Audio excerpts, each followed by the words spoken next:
When I left you guys last time, I had just given my art and filming room a complete makeover, taking it from a chaotic, overwhelming mess to a functional and organised workspace.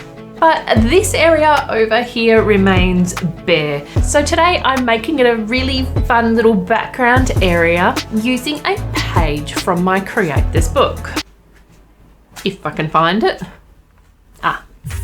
In this prompt book, I recreated a famous piece of artwork. It was originally Salvador Dali's melting clock, and I turned it into the melting paint palette.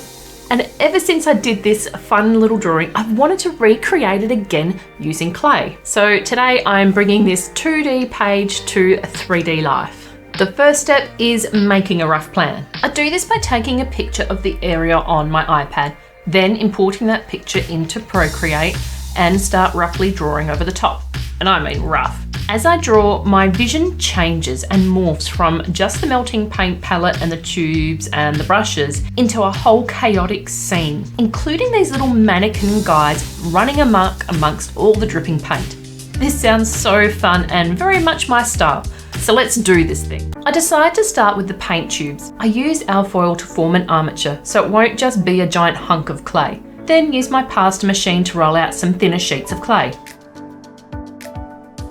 I coat the aluminium core of the tube with thin layers and try to get the general shape happening. As I'm doing this, time is ticking by very fast, and I realise that sculpting 5 or so tubes of paint, several paint brushes, the palette, plus all the dripping paint is going to take a lot of time. So in an effort to cut down on time, I cast a mould of an actual paint tube using permastone.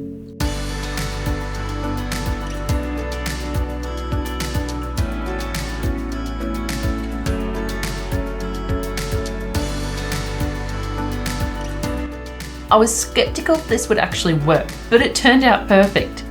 I dust the mould with corn flour, then press the clay and foil armature into the mould, giving me a good base shape.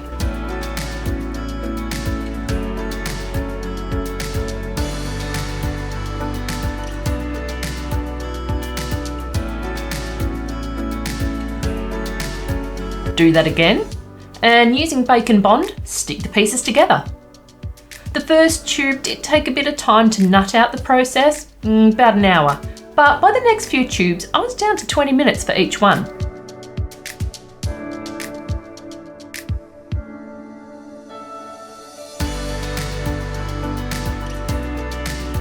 Once I've got the basic tube shapes, I gently bend and sculpt them into more interesting shapes. And I've got to say, trying to make these shapes out of this particular colour of clay, well, let's just say my paint tubes were looking a little unfortunate.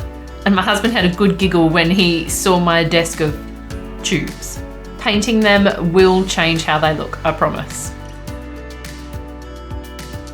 With those off to bake, let's move on to making some brushes. I'll make a few different shapes and sizes, but I want them to be a bit more flexible so I can slightly change their shape after baking. So I use my Cos clay instead of Sculpey. To reinforce it a bit as it will be long and thin, I use wire armature wrapped in a bit of alfoil. Once I have a thin, uneven sausage, I wrap it in the sheets of clay, trim it to size, smooth it out, and just get the shape right. I've sculpted the head of the brush separately so I could roll the handle to get a smoother finish.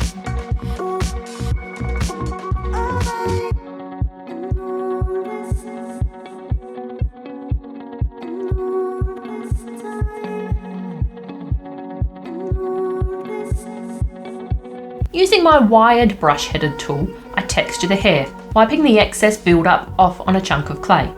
Once the texture is done, I use clay softener to neaten everything up.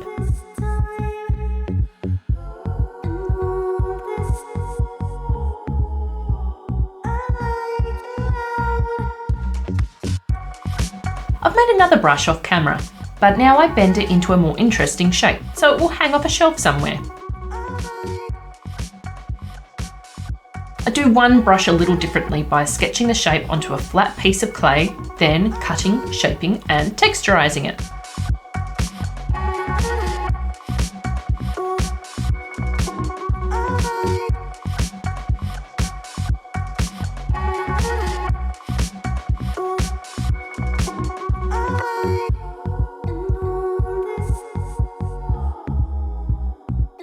finally, it's time to bake. Say goodbye to these lovely looking brushes as I put them in the oven. My new little toaster oven obviously does not have a reliable thermostat. My tubes of paint turned out okay, a little scorched on one side and a few minor cracks. But the brushes? I set the temperature and timer correctly, but I returned to an art room 10 minutes later full of smoke and brushes that are burnt and the clay is melted and bubbled. Because I don't have enough of the cos clay to redo these, plus I really don't want to, I don't make them again, but try and repair them the best I can by cutting away some of the bigger bubbles, sanding back some of the smaller ones, and filling the holes with epoxy sculpt. I'm also hoping that some thick coats of gesso might hide a few of the smaller problems. I know they won't be perfect, which bums me a bit as I made these so smooth and even before baking, but from a distance, no one will know. As I paint, I try and plug up a few more holes using a thick puffy paint. All the fussing trying to fix these brushes, I really should have just made new ones. Well, it is what it is.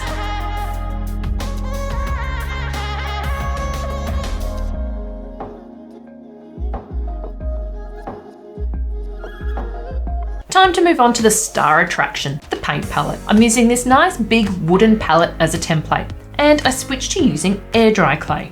I decided air dry would be better as I need it to be draped and curved over the cube shelf while it dries to keep its shape. And I can't really stick the shelf into the oven if I were using polymer clay. Plus, my kitchen oven has literally just died. So I've only got my little toaster oven and I'm not sure it's gonna fit in there. I saw this brand of clay recommended by another YouTuber and she did thinner sheets for her wall sculpture as well.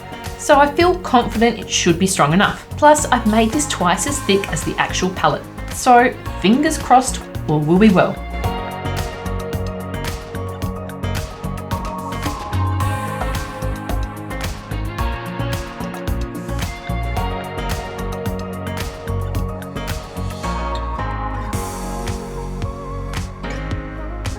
What I didn't take into account, however, was our weather being very cold here at the moment. So drying time was like 4 days, including flipping it successfully after day 2. When I was confident it was dry, I went to lift it into camera view and it broke really easily. So I'm going back to using polymer clay and I'll just have to make it work. Rolling out air dry clay evenly with a roller is way easier than polymer for me. So I'll use my pasta rolling machine to get a nice even finish. But that means I need to break it down into smaller pieces so it will fit through the machine. The clay I'm using for this is Sculpting Original. It's way softer than the Sculpting I'm used to, so it wouldn't really be great for detailed pieces. It's fine for this basic shape though. Plus, when baked, it's supposed to be really strong, so it will handle being thin. Once I have enough sheets rolled through at the deepest setting, I join them all together.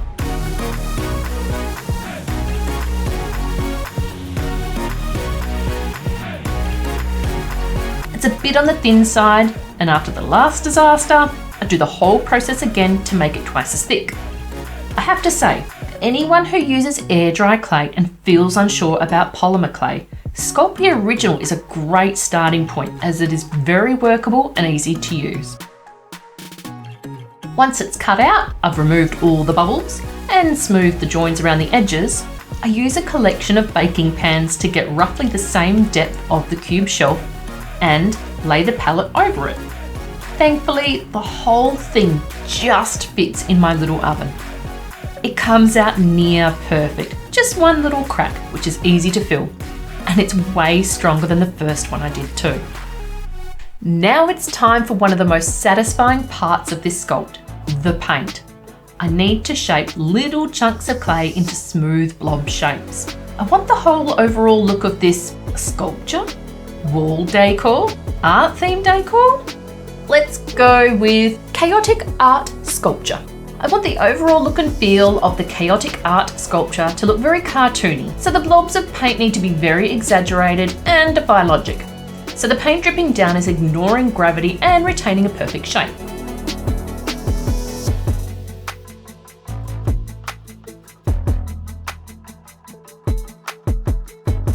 Some of the paint will be dripping straight out of the tubes and some will be on the palette. This paint coming out of one of the tubes will be flowing like a big water slide off one of the shelves, where one of the little mannequins will be riding it to the bottom.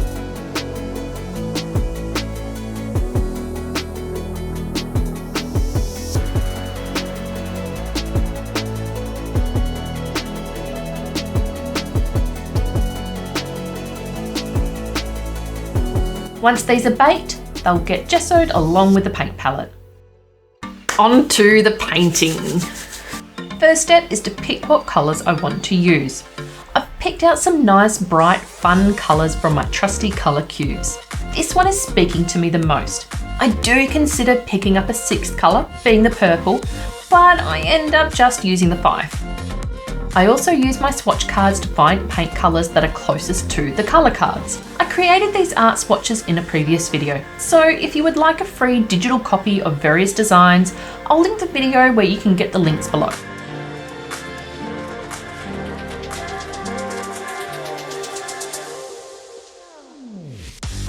I mix up the paint, and I gotta say, my colour matching skills aren't bad. I get the paint looking very close to the colour card.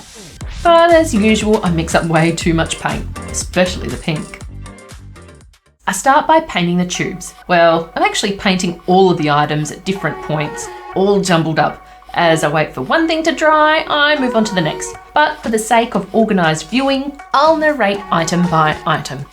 So, I start by painting the paint tubes. Other than the 5 bright paint colours from the colour card, the only other colours I want for this chaotic art sculpture are neutrals, one of them being silver for parts of the tubes. I paint it grey first, so I don't have to do so many coats of the very translucent silver colour. I'm not getting too detailed on these tubes. I want to keep it simple. This chaotic art sculpture won't be viewed up close, and I think the way to make it pop in my background is by using big shapes and simple blocks of colour, rather than lots of intricate details.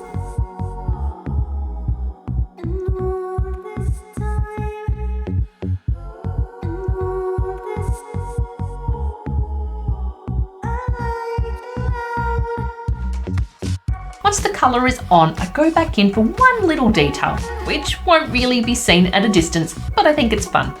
And that is my own little signature, which I created as the logo on the paint tube. The other neutral colour I'm using is one I mixed up to be similar to the wood of the mannequins. I use it to paint the handles of the brushes. These brushes are really dodgy looking, so let's not look too closely at these for too long, shall we? For the ferrule, just sounds like I'm saying feral. Bloody Aussie accent.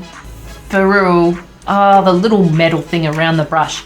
I go the same silver as the tubes. And as I don't want to introduce any new colours, I use a lighter shade of the wood colour for the bristles. I use that same wood colour on the palette as well.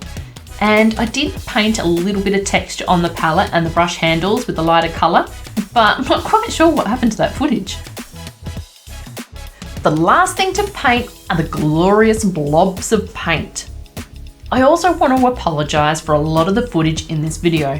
My new ceiling mount for my top-down camera swings a lot every time I touch it, and I do try and stop it, but sometimes I miss that it's still moving, or I bump it without realising it.